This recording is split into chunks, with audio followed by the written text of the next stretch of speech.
But the first one is, your happiness is an internally created thing and is not controlled by the external world.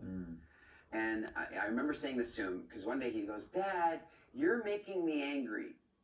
And I said, actually, no, I'm not. I'm saying things. You don't like what I'm saying. You're creating a meaning, and then you are making yourself angry about what I said. That just makes me more angry, right? And so, but I think that over time he's begun to appreciate or understand what I really mean by that, and that is that, you know, we really are responsible for our state of mind. We really are responsible for our emotions, and the external world isn't. And I remember at one point after I bought that movie studio I told you about, it was the most difficult time. It looked like I was going to lose everything. It looked like everybody was going to lose their jobs, and I was constantly afraid. I said to my wife one day, I can't live like this anymore. We're not happy. We're waiting for something else to make us happy. I said, that's it. We're done. Now we're happy. I don't care what happens anymore. We're happy. First thing we have to understand is, how bad can this really get? So we played it out. We said, wow, it can only get this bad. I mean, that's bad, but we're still alive. You know, Wayne Dyer used to say, worst case scenario, you go to the grocery store and you can steal grapes. Yes. You're going to be okay. You know? and I said, well, you know, we're going to be okay.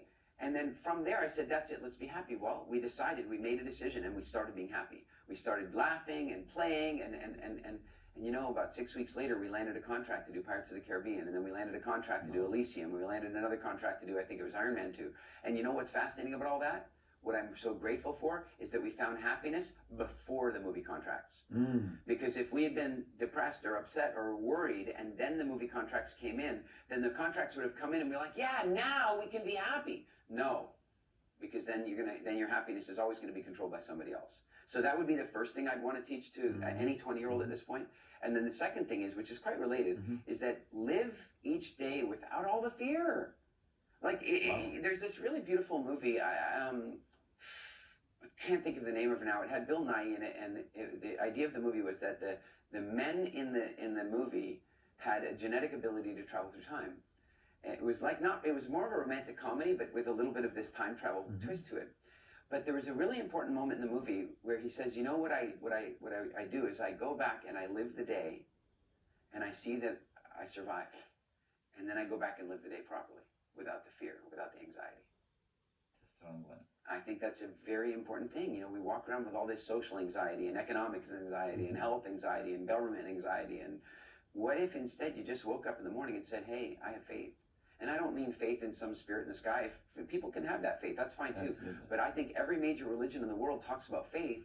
And I think what those religions have done is co-opted faith and said, now you should have faith in this God. And I'm saying that I think any God would tell you, yeah, you can have faith in me if you like, but the first thing you have to do is have faith in yourself and your life in general. And if you wake up in the morning with a sense of faith, if you wake up in the morning and you go, even the yucky stuff of today serves me, then I think that sets you up for a better day. So you're convinced that happiness becomes before success?